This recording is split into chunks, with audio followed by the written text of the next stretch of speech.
नमस्कार,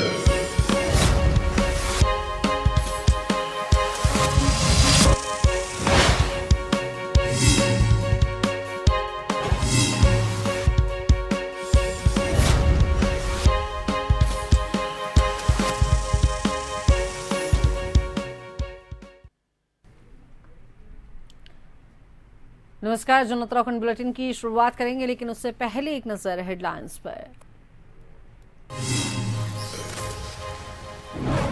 मुख्यमंत्री धामी का खटीमा दौरा, लोगों की सुनी समस्याएं। लोहिया हेड कैंप कार्यालय में की जन सुनवाई, अधिकारियों को त्वरित समाधान के दिए निर्देश।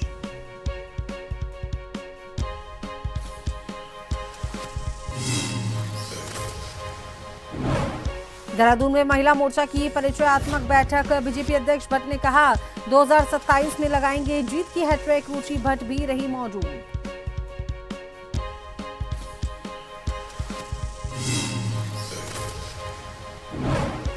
उत्तराखंड के सैसपुर में हत्या के बाद तनाव, आरोपी के घर बुलडोजर की कार्रवाई। आईटीबीपी ने संभाला मोर्चा, 4 आरोपियों की हुई गिरफ्तारी।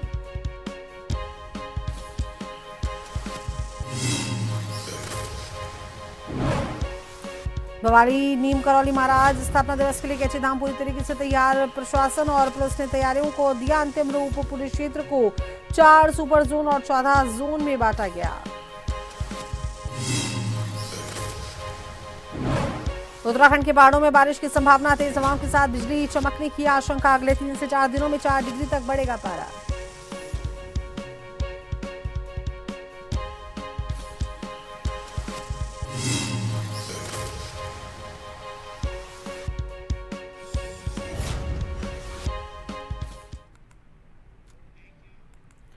उत्तराखंड के मुख्यमंत्री पुष्कर सिंह धामी ने खटीमा के मंडिया क्षेत्र में भगवान शिव और महाबली हनुमान जी की भव्य प्रतिमाओं का विधिवत अनावरण किया और इस दौरान पूरा क्षेत्र श्रद्धा, उत्साह और आध्यात्मिक माहौल से सराबोर नजर आया। धार्मिक अनुष्ठानों और मंत्रोच्चार के बीच मुख्यमंत्री ने प्रतिमाओं का लोकार्पण कर प्रदेशवासियों के सुख, समृद्धि और कल्याण की कामना की।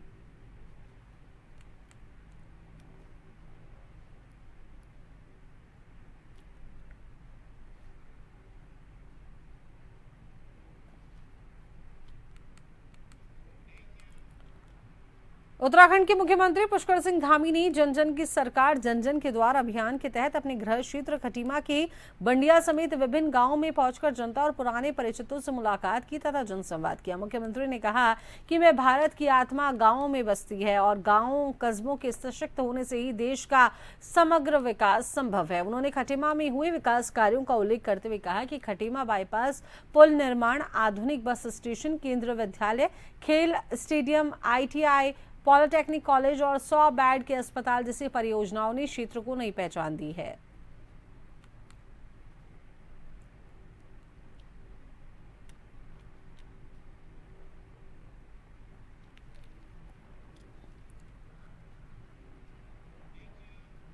भाजपा प्रदेश अध्यक्ष एवं राज्यसभा सांसद महेंद्र भट्ट ने प्रदेश कार्यालय में आयोजित महिला मोर्चा की परिचयात्मक बैठक में कहा कि मातृशक्ति की सक्रिय भागीदारी और आशीर्वाद से भाजपा वर्ष 2027 के विधानसभा चुनाव में जीत की हैट्रिक लगाएगी। उन्होंने कहा कि केंद्र और राज्य सरकार की कई जन कल्याणकारी योजनाएं महिलाओं को केंद्र में रखकर संचालित की जा रही हैं। संसद और विधानसभाओं में 33% महिला आरक्षण, लखपति दीदी योजना, मुद्रा ऋण, उज्ज्वला योजना और जल जीवन मिशन जैसी योजनाएं महिलाओं के सशक्तिकरण की दिशा में महत्वपूर्ण कदम है। महेंद्र भट्ट ने महिला मोर्चा की कार्यकर्ताओं से सरकार की उपलब्धियों को जन जन तक पहुंचाने और अधिक से अधिक माताओं, बहनों एवं बेटियों को भाजपा संगठन से जोड़ने का आह्वान किया है।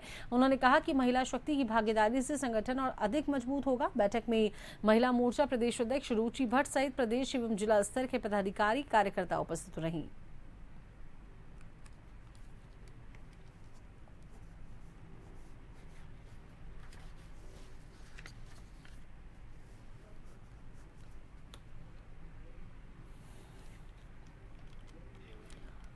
उत्तराखंड के चिकित्सा एवं स्वास्थ्य मंत्री सुबोध उनियाल ने रविवार को रामनगर स्थित स्वर्गीय रामदत्त जोशी राजकीय संयुक्त चिकित्सालय का निरीक्षण किया।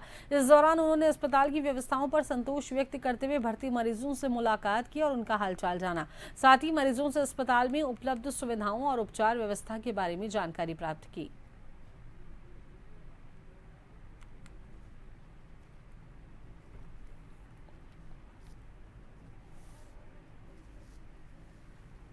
स्वास्थ्य मंत्रालय का जब से मुझे बार मिला, मैं कोशिश कर रहा हूँ कि जहाँ भी जाऊँ तो अस्पताल जरूर निरीक्षण करूँ। आज इसी कड़ी में मैं रामनगर के सब डिस्ट्रिक्ट हॉस्पिटल में आ जाने का अवसर मिला और यहाँ पर जो मुख्य समस्या बताई गई है कि आर्थोपेडिक सर्जन यहाँ पर नहीं है और दूसरा ये परमानेंट सीएमएस की भी इन्होंने बात की है कि रेगुलर सीएमएस नहीं है, रेगुलर सीएमएस की भी कमी बताई गई। ये जाने के बाद देखा जाएगा कि यहाँ पर आर्थोपेडिक सर्जन भेजें और जिस तरह से आज व्यवस्था दिखी, फिलहाल तो चुस्त दुरुस्त दिखी है, प्रभु करे ऐसी चुस्त दुरुस्त बनी रहे। मरने के बाद तो सुकून नहीं मिलता, लेकिन मरने के बाद मोक्ष मिलता है।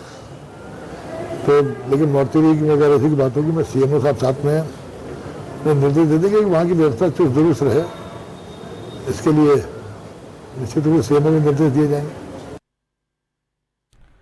उत्तराखंड के वन मंत्री सुबोध उनियाल ने कहा कि कॉर्बेट प्रशासन द्वारा रामनगर के सामलदी में स्थापित प्रशिक्षण एवं उत्थान केंद्र स्थानीय ग्रामीण महिलाओं और बुक्सा समुदाय की महिलाओं के लिए रोजगार और आत्मनिर्भरता का नया माध्यम बनेगा।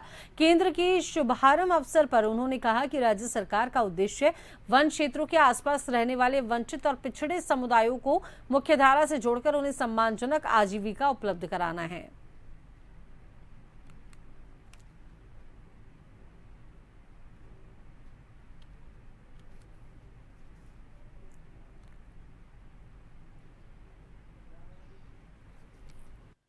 एक बहुत अच्छा एक रचनात्मक कदम इस बार जो कॉर्बेट प्रशासन ने उठाया और जिस तरह से यहाँ पर रोजगार के लिए हमारी बुक्सा बहनें जंगलों में जाया करती थी और कहीं ना कहीं मानव वन्य जीव संघर्ष इससे होता है, उनको मुख्य धारा में लाकर रोजगार देके कैसे एक सम्मानपूर्वक जीने का उनको एक रास्ता मिल सके, उसके लिए सिलाई प्रशिक्षण केंद्र की शुरुआत की है, जिससे हमारी ये बहनें सिलाई के क्षेत्र में ये निश्चित रूप से इनको हुनर मिलेगा। ये स्किल्ड होकर के जब ये जो उसके बाद मैन्युफैक्चरिंग करेंगी, वो सब कॉर्पोरेट प्रशासन के द्वारा अपने जो हमारे शॉप्स हैं, जो आउटलेट्स हैं, उनके माध्यम से उनको उनका बाजारीकरण किया जाएगा ताकि इनको बेहतर दाम भी मिल सके, इनको बेहतर इनकी आजीविका चलाने के लिए इनकी अर्थव्यवस्था ठीक हो। तो ये बहुत अच्छा प्रयास है जिसमें केवल कंप्यूटराइज तरीके से भी उनको किससे लोगो जो कॉर्बेट का है उसको उनके जो निर्मित कर उनके द्वारा निर्मित कपड़ों में या जैकेट्स हों जो भी हों उनमें लगा करके उसका एक किस्म से वैल्यू एडिशन करने का काम किया जाएगा। तो वैल्यू एडिशन होगी तो निश्चित रूप से इन लोगों को बेहतर प्राइस मिल पाएंगे। सहसपुर क्षेत्र के बैरागीवाला में खेत की सिंचाई को लेकर शुरू हुआ विवाद युवक की हत्या के बाद बड़े तनाव में बदल गया। युवक विनोद कुमार की मौत से क्षेत्र में जन आक्रोश भड़क उठा। रविवार को प्रदर्शन, सड़क जाम, आगजनी और पथराव की घटनाओं के बीच प्रशासन ने आरोपी पक्ष से जुड़े अवैध अतिक्रमण पर बुलडोजर की कार्रवाई भी की। हालातों को देखते हुए पूरे इलाके में भारी पुलिस बल और पीएसी तैनात कर दी गई है। शनिवार शाम बैरागीवाला में खेत में पानी लगाने को लेकर दो पक्षों के बीच विवाद हुआ था। आरोप है कि विवाद के दौरान एक पक्ष ने लोगों ने जो है विनोद कुमार और उसके परिजनों पर हमला कर दिया। गंभीर रूप से घायल विनोद कुमार को अस्पताल ले जाया गया, जहां उपचार के दौरान उसकी मौत हो गई थी। घटना में अन्य लोग भी घायल हुए हैं, जिनका उपचार जारी है।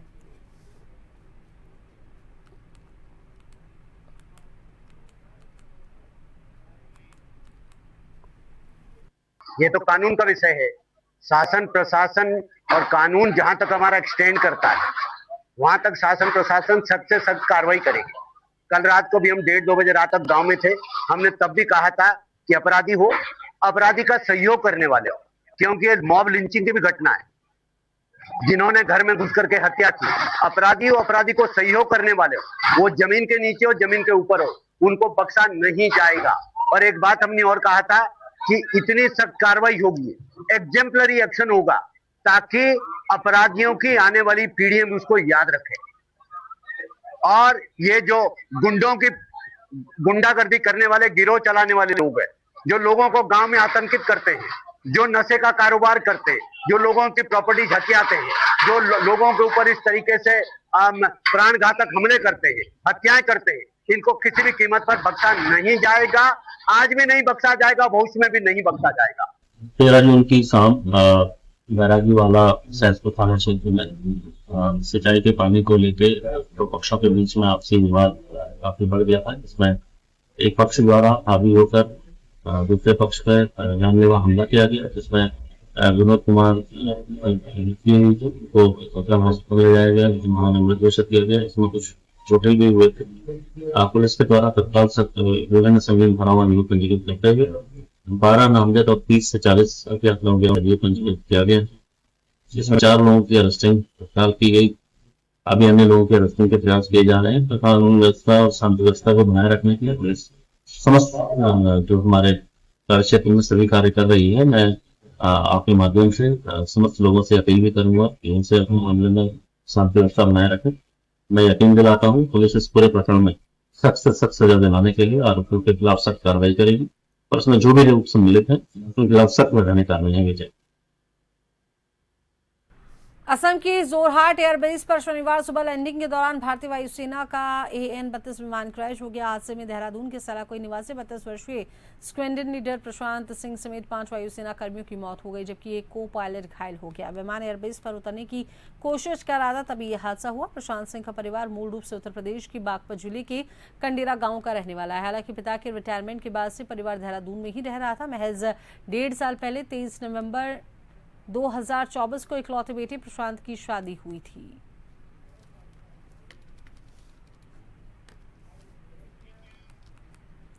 देहरादून के बैरागीवाला गांव में हिंदू और मुस्लिम पक्ष के बीच हुए विवाद में बजरंग दल से जुड़े विनोद कुमार की हत्या के बाद हालात जो हैं तनावपूर्ण हो गए हैं। रविवार को गुस्साए लोगों ने आरोपियों के घरों पर 3 जो घर थे उस पर ट्रैक्टर में वहां पर मौजूद उसमें आग लगा दी। मौके पर पहुंची पुलिस व मीडिया पर भी पथराव किया। इस दौरान SP सिटी समेत 3 पुलिसकर्मी घायल हो गए। गुस्साई भीड़ ने अब देहरादून हरबतपुर हाईवे पर जो हिमाचल प्रदेश को जोड़ता है वहां पर जाम लगा दिया है। मौके पर आला अधिकारी उन्हें समझा बुझा रहे हैं। इस दौरान भीड़ ने पुलिस अधिकारियों के साथ अभद्रता की। हालात बिगड़ता देख पुलिस ने लाठीचार्ज पुलिस को करना पड़ा।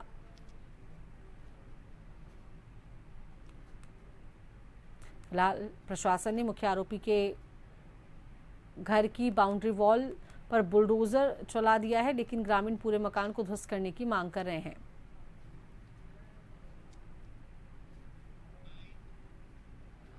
तेरह जून को शाम के समय विकासनगर के बैरागीवाला गांव क्षेत्र में एक 2 पक्षों के बीच में खेतों में सिंचाई को लेके पानी लगाने को लेके विवाद हुआ था, आपसी विवाद। उसको और देखते देखते वो विवाद काफ़ी बढ़ गया। इस बीच आपसी मारपीट में एक व्यक्ति की इसमें मृत्यु हुई है। तत्काल उनको हॉस्पिटल ले जाया गया, वहाँ पर खैर उनका मृत घोषित किया गया। कुछ लोग घायल हैं। पुलिस के द्वारा तत्काल अभियोग पंजीकृत करते हुए 12 नेम्ड अभियुक्त और करीब 30 से 40 जो अज्ञात हैं उनके खिलाफ संगीन धाराओं में अभियोग पंजीकृत किया गया है, जिसमें 4 लोगों की अभी तक अरेस्टिंग की जा चुकी है। जब बाकी पुलिस अभी शांति व्यवस्था बनाए रखने के साथ साथ सभी अभियुक्तों को पकड़ने के लिए और उनके खिलाफ सख्त से सख्त सजा दिलाने के लिए कार्रवाई कर रही है। तो चलिए इसी बीच वक्त तो चला है एक छोटी सी ब्रेक का।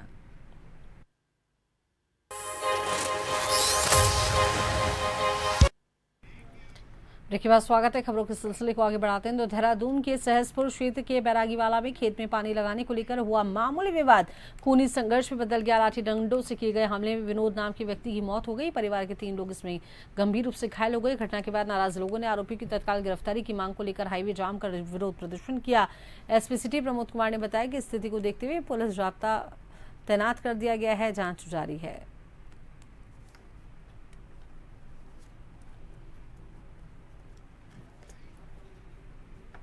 घंटे हो गए लगातार, पर पुलिस ने हमारा कहीं ना कहीं साथ दिया ही नहीं है। वो बुजुर्ग के आंखों में आंसू, वो सूख रहे हैं, लेकिन पुलिस कुछ नहीं कर रही है। कुछ नहीं, ऊपर लाठी चार्ज करा है पुलिस ने। मैंने पुलिस को समझाने की कोशिश की, कोई समझ नहीं पा रहा है और हमें रास्ते से हटाया गया है। मान ही नहीं रहे हैं। कब तक प्रदर्शन जारी रहेगा? कब तक रहेगा? जब तक हमें न्याय नहीं मिलेगा, जब तक बुलडोजर नहीं चलेगा। मौके पर स्थिति को नियंत्रण कर लिया गया और साथ ही साथ जो हमारा मेन हाईवे है वहाँ भी तकरीबन 100-200 लोगों के द्वारा आक्रोश इसमें व्यक्त किया गया था।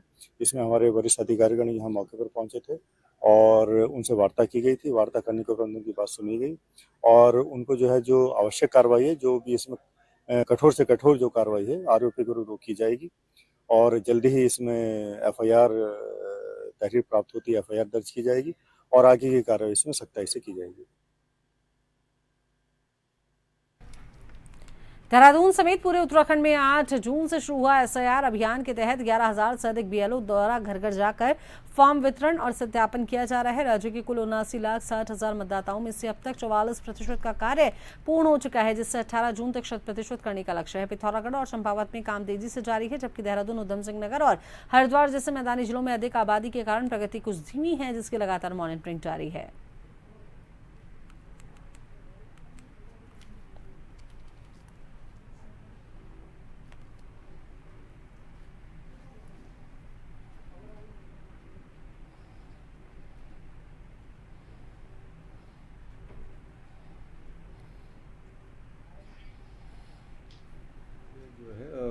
एसआईआर का प्रारंभ हुआ है गतिविधियां, उसमें बीएलओ के द्वारा घर घर जाकर फॉर्म का वितरण का कार्रवाई किया जा रहा है और उसके पश्चात सही विवरण को भरकर फॉर्म मतदाताओं से वापस भी लिया जा रहा है।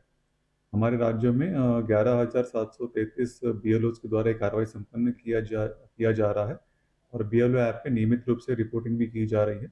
उनकी रिपोर्टिंग के अनुसार हमारे राज्य में अभी तक जो है 79,60,000 वोटर्स में से 44% वोटर्स का जो है फॉर्म डिलीवरी पूर्ण किया जा चुका है और अभी हम पूरा प्रयास कर रहे हैं कि 18 तारीख तक 100% फॉर्म वितरण का कार्रवाई संपन्न करने का सुनिश्चित करेंगे। देहरादून के गढ़ी कैंट स्थित प्रसिद्ध पर्यटन स्थल गुच्छुपानी में इन दिनों पर्यटकों का भारी जमावड़ा देखने को मिल रहा है। गर्मी और वीकेंड के चलते देश के विभिन्न राज्यों से बड़ी संख्या में लोग प्राकृतिक गुफाओं और ठंडे पानी का आनंद लेने पहुंच रहे हैं। पर्यटकों की भारी भीड़ से स्थानीय दुकानदारों, व्यापारियों के चेहरे खिले हुए हैं। क्षेत्र में सुरक्षा यातायात व्यवस्था को लेकर पुलिस सतर्क है। पंजाब से आए पर्यटक जतिन ने कहा कि यहाँ की सुंदरता व्यवस्थाओं की सराहना उन्होंने की है और उन्होंने लोगों से स्वच्छता बनाए रखने की अपील भी की।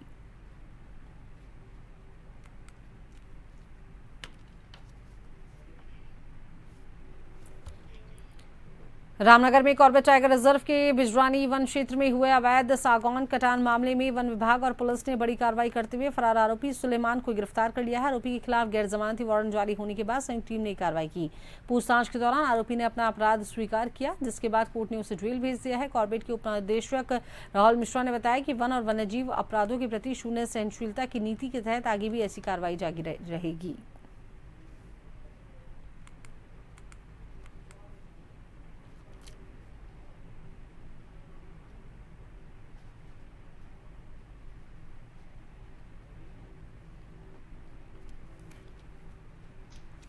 कि जो इस संबंध में हमारा बहुत पहले से ही एक बहुत स्ट्रॉन्ग मैसेज है कि कोई भी इस तरह की गतिविधि जो कि इलीगल फॉरेस्ट का वो करती हैं उसको बहुत स्ट्रिक्ट उससे देखा जाएगा और उसी को हमारी एसओजी ने अभी कल ही गिरफ्तार कर लिया गया है और उसकी आगे की कार्रवाई अभी गतिमान है। देहरादून के विकासनगर अंतर्गत बैरागीवाला में युवक की हत्या के बाद उपजे भारी तनाव के बीच प्रशासन ने बड़ी कार्रवाई करते हुए बुलडोजर चलाया। इसी खूनी संघर्ष के बाद स्थानीय लोगों में भारी आक्रोश है। वे आरोपियों के खिलाफ सख्त कार्रवाई की मांग को लेकर लगातार प्रदर्शन कर रहे हैं। कानून व्यवस्था बनाए रखने के लिए सुबह से ही प्रशासनिक पुलिस अधिकारियों की टीमें मौके पर मौजूद रही। पूरे क्षेत्र को छावनी में तब्दील कर दिया गया। अधिकारियों ने साफ किया कि कानून हाथ में लेने वालों के खिलाफ सख्त से सख्त कार्रवाई की जाएगी।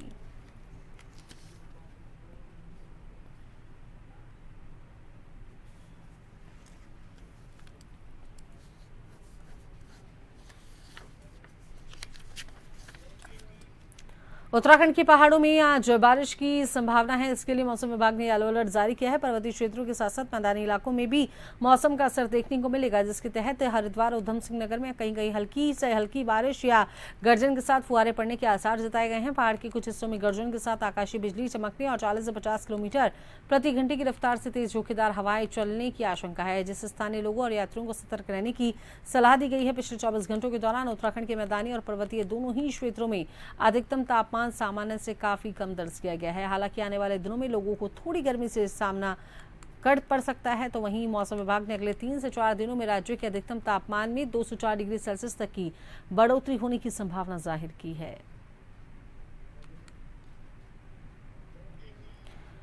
रुद्रप्रयाग के जखोली स्थित मेदनपुर गांव में खेत बचाओ अभियान के तहत कृषक गोष्ठी और वैज्ञानिक संवाद का आयोजन किया गया। इसमें पहुंचे कृषि एवं प्रभारी मंत्री गणेश जोशी ने किसानों से आधुनिक और प्राकृतिक खेती अपनाने का आह्वान किया। उन्होंने कहा कि स्थानीय मिलेट्स और चौलाई के लड्डुओं को केदारनाथ और बद्रीनाथ धाम में प्रसाद के रूप में तैयार किया जा रहा है, जिससे स्थानीय महिला समूहों को रोजगार मिला है। मंत्री जोशी ने प्रदेश में 50,000 पॉली हाउस लगाने के लक्ष्य की बात कही है और अधिकारियों को जिले में रासायनिक उर्वरकों की बिक्री पर कड़ी कार्रवाई के निर्देश दिए हैं।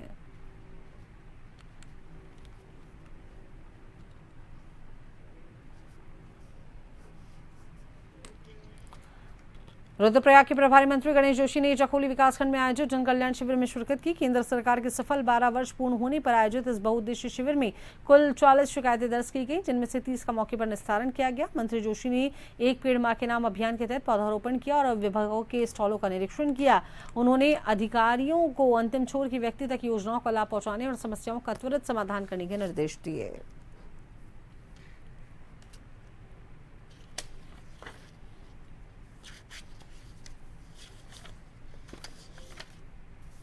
जन जन की सरकार जन जन के द्वार के नारे को लेकर काम कर रही है। हम जनता के बीच में जाकर उनकी समस्याओं को सुन रहे हैं, उनका निदान वहीं पे कर रहे हैं। और आज इस शिविर में 40 शिकायतें आई हैं, जिसमें 30 का निस्तारण हमने किया है। अभी 10 शेष बाकी हैं, क्योंकि ये कार्यक्रम में आगे जाना है। यहाँ के मंत्री जी यहाँ पर है और हमने अधिकारियों को निश्चित किया है कि इस समय सीमा के अंदर अधिकारियों यहाँ पर जवाब दिए हैं। अगर 15 दिन तो 15 दिन, 2 दिन तो 2 दिन, तो ये सुनिश्चित करें कि जनता की समस्याओं का समाधान हो। अगर कोई अधिकारी ऐसा नहीं कर तो अभी के इस बुलेटिन में फिलहाल के लिए इतना ही। मैंने जन टीवी के साथ नमस्कार।